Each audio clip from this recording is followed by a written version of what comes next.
Hello everybody, welcome back to my channel. My name is Amanda. If this is the first time watching, welcome to my beauty entertainment channel, period. Okay, if you would like to follow me on social media, here's my Twitter and my Instagram. Have fun with that. I did break a nail.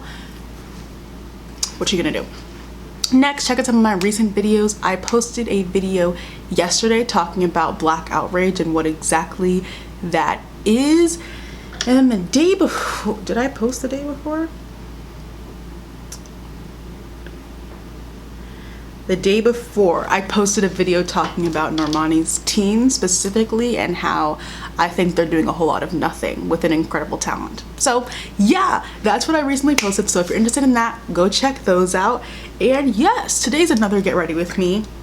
I don't know why I keep saying that, as if there's no video, it's not a Get Ready With Me.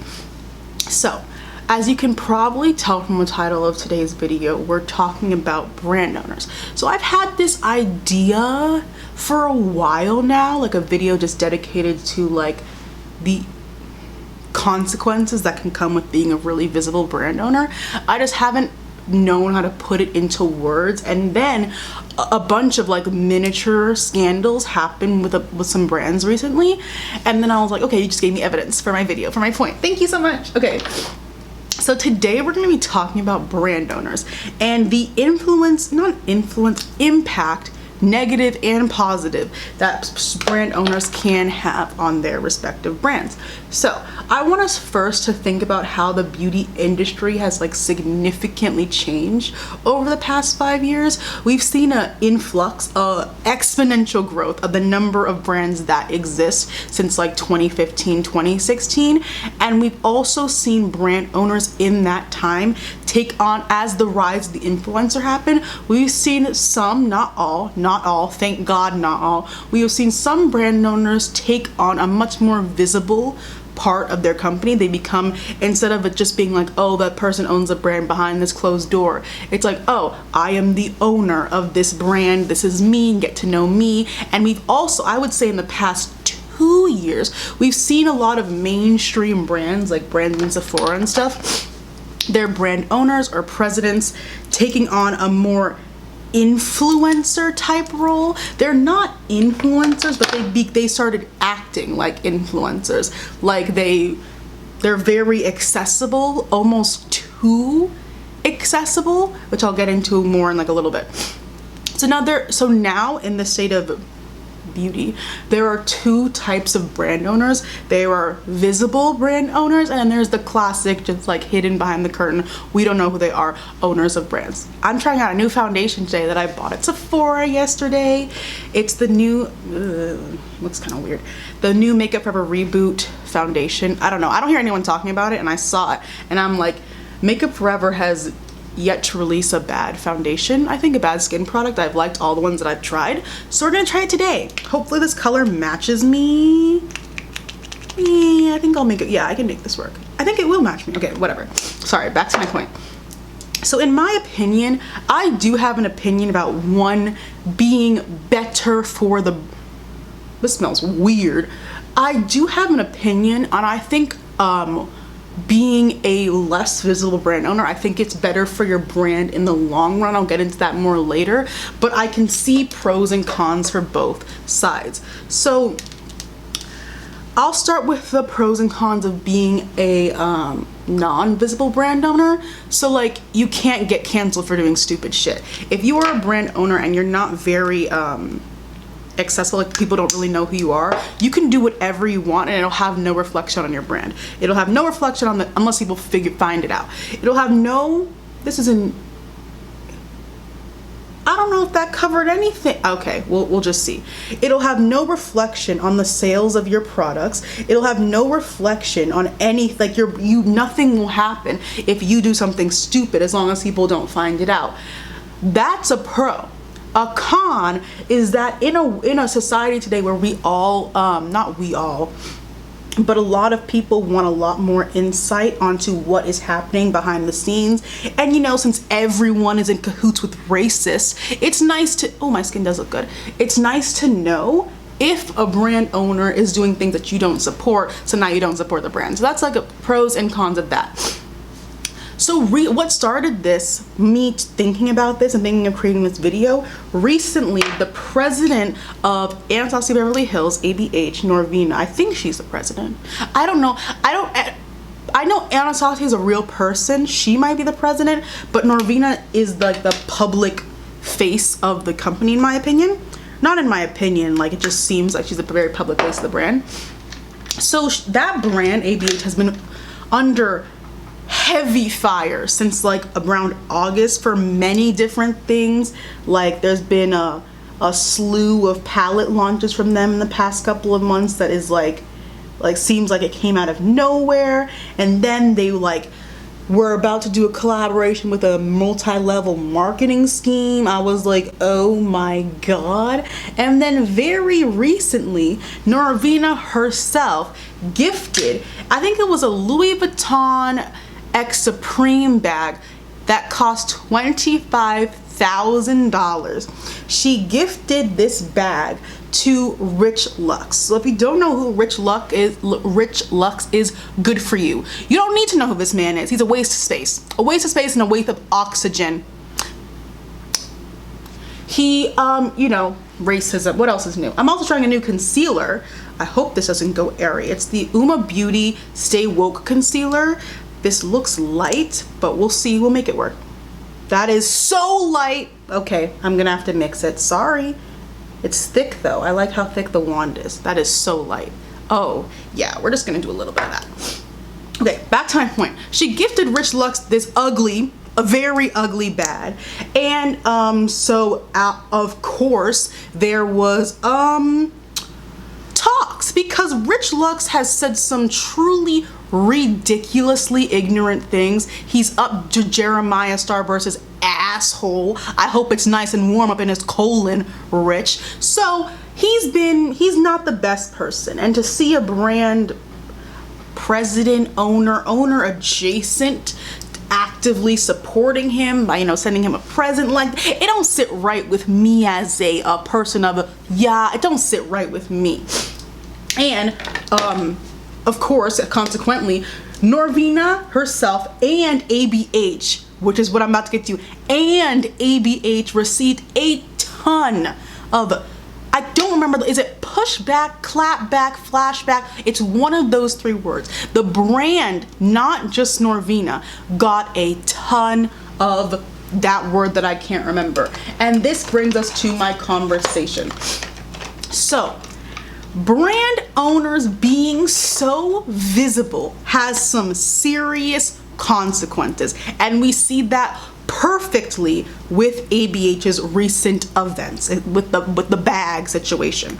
So over the past, I would say, years since the PR search that happened on Twitter, if you're unaware of that is, I'm assuming you don't have a Twitter. There was a PR search in starting February, March of last year. That got a bunch of people, including myself, on the ABH PR list. And from that moment, Norvina started to take on more of a influencer-esque role in the beauty world rather than just being a brand owner. She became much more visible. People started paying attention to her life. People started caring about her life, because people don't really care about brand owners, but once you take on this new like influencer adjacent role, people start to care. So that's what happened. And since then, now that she's put herself as a more public face of her brand, when controversy and mess started to happen from her, it has now reflected on her brand. So there are pros and cons of being a very visible owner of your brand. So the pros is like, the consumers think you're more relatable, because, you know, everyone wants to be relatable nowadays or whatever. So the consumer thinks you're more relatable. They think you're one of the people. If you're super accessible and you answer all their questions right away, they're like, oh my god, I want to support this brand. This owner seems to really care about me. This brand, they don't say, this brand seems to really care about me. And this brings me to my first con of the situation. It creates an air of delusion amongst consumers. Because did you notice how I said, oh, this brand really cares about me? By making such a public face of a company, it puts in people's, not everyone's, but you know, some people, puts in their head, it humanizes the brand. People start forgetting that this is a corporation, this is a brand whose job it is to make money. They start forgetting that, and because there is this very public base, but they're like, oh my god, she's my friend, so this brand is my friend. And then it turns into, oh, this brand can do no wrong because I know her, she's my girl, she's my friend would never ever do me wrong. And we see issue with that. I see issue with that. They no longer are aware. It's sort of like they're like dissonant. They're like taken away from themselves. Everyone forgets this is a $1 million corporation whose job it is to make money. They are not your friend. They are not your girl. They're not your, you don't kiki together. None of that. None of that. This is a multi-million-dollar corporation, and people forget that. So that is a pro of being a visible brand owner. People will forget, and they will start defending your brand with their entire lives because they have now forgotten that this is a brand, not an individual person. And honestly, I would like, it's fine to be such a visible owner. I'm not saying it's like the worst, like it's not good to be a visible brand owner. I feel like it can be a good thing, but because now we're seeing not now, we've kind of always seen brand owners are rude. Some of them are rude, some of them are racist, some of them are in cahoots with racists, some of them are just assholes. We've seen, there was a brand, oh, who was it? No, it was Z Palette. Z Palette, like I think it was 2 or 3 years ago, had this whole scandal where they basically called their consumers poor. They were like, if you, because they were selling this like machine, capitalism is a disease. They were selling this machine that was supposed to heat up a palette so it's easier to depot. It was a hot pan. They were selling a hot plate or hot pan for like $50 to, ooh, this is a full coverage concealer. I haven't worn a full coverage concealer in a very long time. I'm kind of digging it. Okay. So they did that, and yeah. What was I saying? Yes, it would be fine. Like, there's nothing wrong with being a visible brand owner. Some people do it very well. I'll talk with them at the end. But a lot of people don't. And now, because you are a visible brand owner, here's another con. People are now basing whether they will support your brand on you. Not on your product, not on the quality of your products, not on the creativity of your products. Now they're basing it off of, do I like you? Do I want to support you? That is where people have gone wrong. And now that's a con, because now as a brand, you are now cut off from an entire chunk of your consumers because they don't like you. It does not, I don't know if this is gonna go well. Now as a brand, now you have limited yourself to how many people are gonna buy your product, because people might just not be buying it because they don't like you. And yes, this is good, and this is good for consumers, because now you're like, oh, you're in cahoots with racists, I don't want to support you anymore.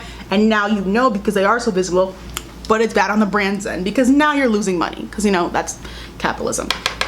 And with brands that don't have this, when you have brands that don't have a visible brand owner like Lancome, Laura Mercier, Milk, brand Hourglass, stuff like that, they don't have a super public face, so it is harder to find out bad things about them. Their criticisms on brands like that have to do mostly with the products. Are the products good? Are the products bad? Are they creative? Are they redundant? That's what those critiques come from. The critiques from brands of visible brand owners mostly start with the owner themselves. Then, so like being super visible, it makes you relatable, and you're like down with the girls, but you're gonna lose money. And yes, I know I shouldn't be supporting capitalism, and I don't.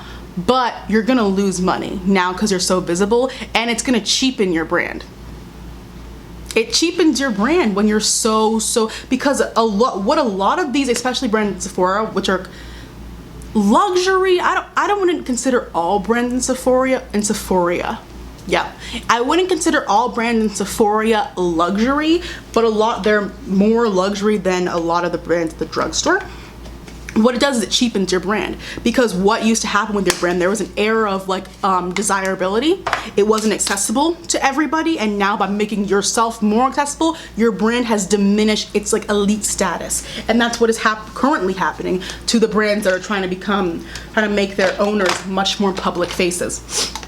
And with brands that don't have this, they have a lot more creative freedom in terms of who they want to promote their brand, because now if you don't have if you're a visible brand owner, you're like especially if you're like as visible as some of these brand owners are, you're like an influencer. You're an influencer for your brand. When you don't have a visible brand owner, you can now get more spokespeople and ambassadors and people like that, like Lancome has with Zendaya. You can do that more, and now you can get multiple streams of consumers from multiple different fan bases, rather than just your fan base as a brand owner, if that makes sense. With brands that don't have a visible brand owner, they, I'm just breaking stuff. They now can have multiple different types of consumers, and inherently more consumers buy their product because now they have ambassadors from like TV, from movies, from music. They can do a little bit more with that. And but with brands like Makeup Geek, any influencer run brands like Tati Beauty, Lunar Beauty, the name brand I won't mention, that have a public face, everything the owner does reflects on the brand. There is no separating the art from the artist. The art is the artist. You are your brand. So everything you do, good or bad, is going to reflect on your brand. And I don't think a lot of these people who are now in controversy, I don't think they thought it through.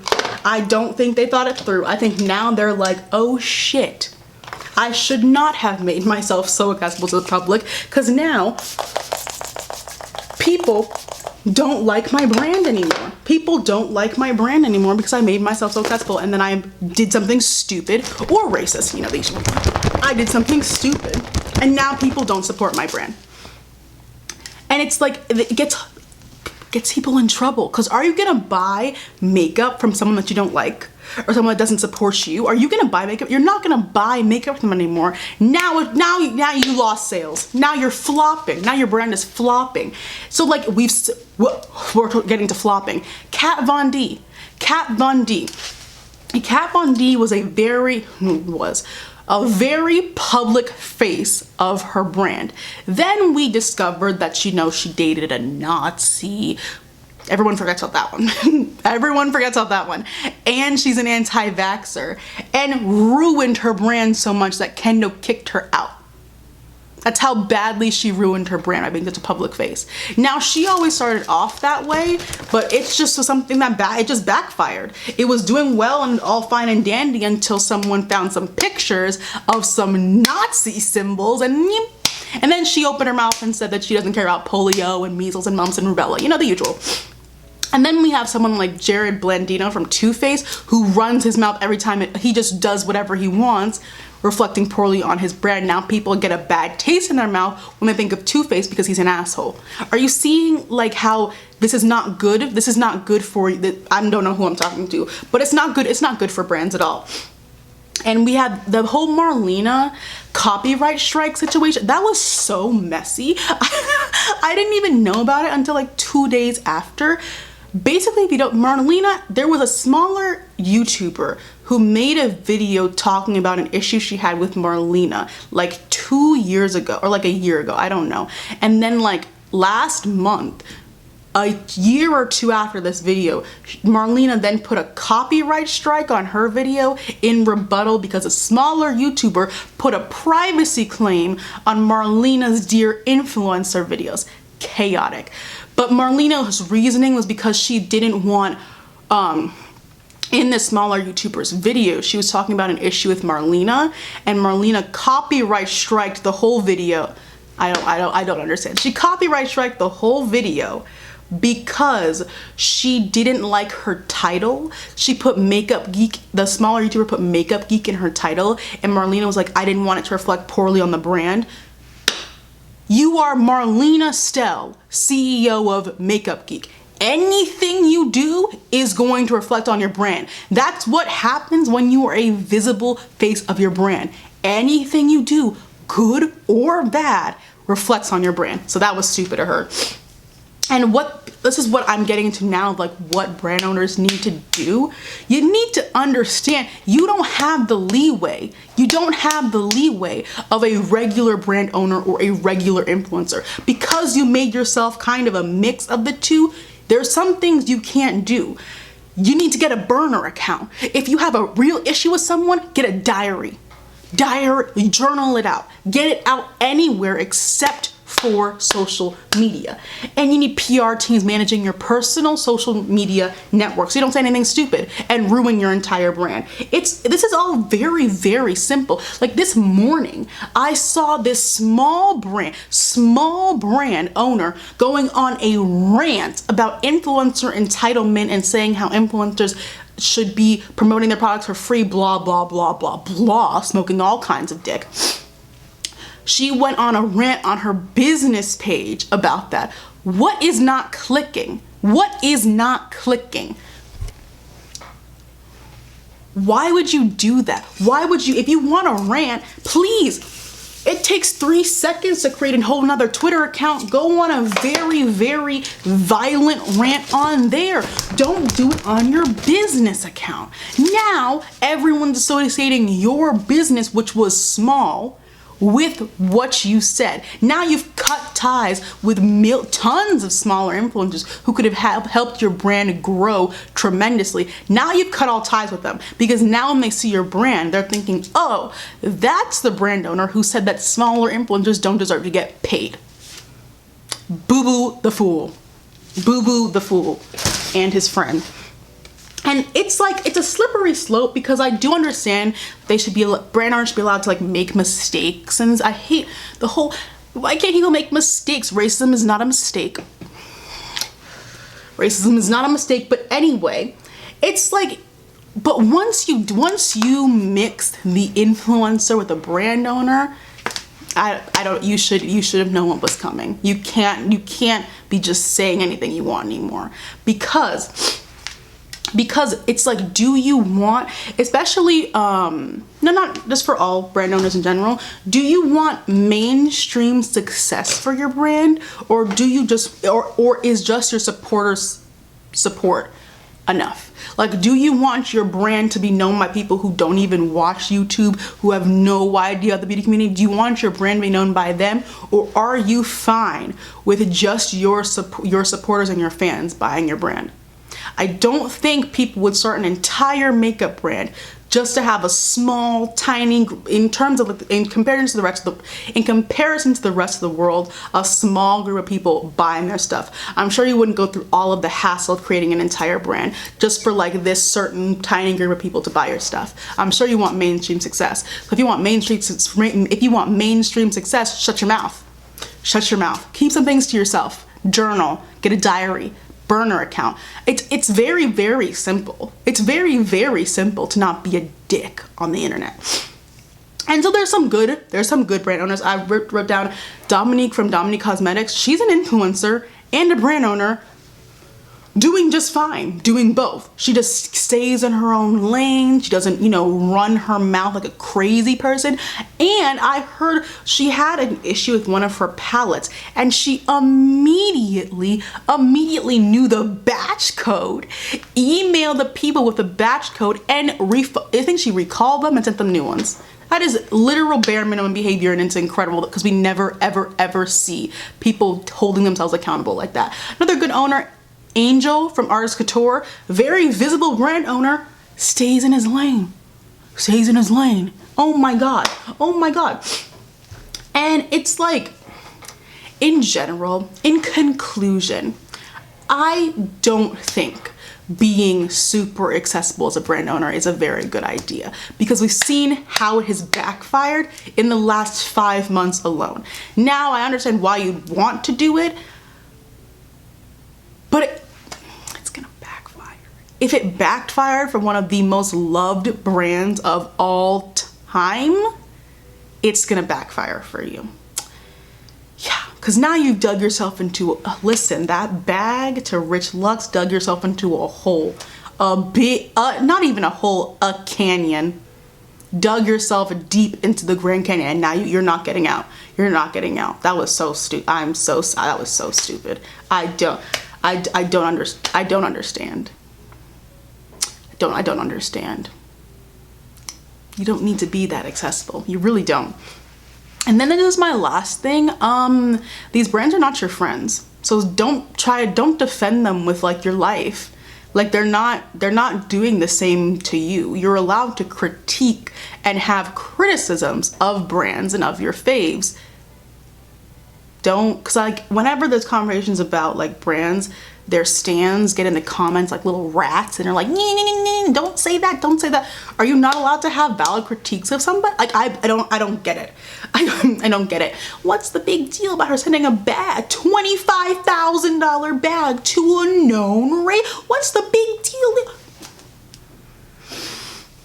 Yeah.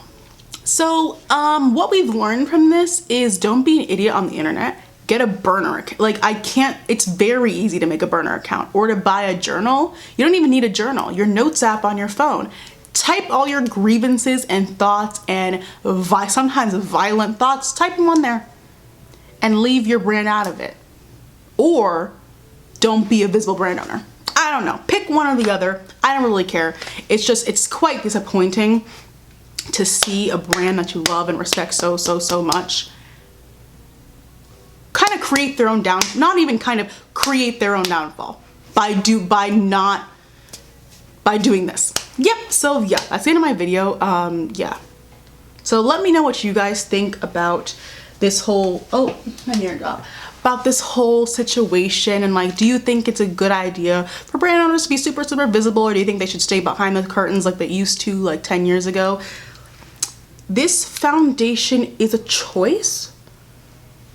It's a choice. The concealer is very good. I really like how it's like very full coverage. It's just this color. I don't like how light it is, so I'm gonna get a different color. It looks good though. This foundation, it was a weird coverage. It wasn't light coverage, but it wasn't medium. It was somewhere in between. I'd have to wear it again. The color match is decent. So yeah, that's my review on that foundation. I'll wear it more and then I'll say what I think. Also, I'm the shade R530. Yeah. So thank you guys so much for watching. Check out my social media again if you'd like to follow me on there, Twitter and Instagram. Check out my recent videos that are on the screen now. They should be right here or somewhere on the screen now. And yeah, thank you guys so much for watching, and I'll see you guys in my next one. Bye bye.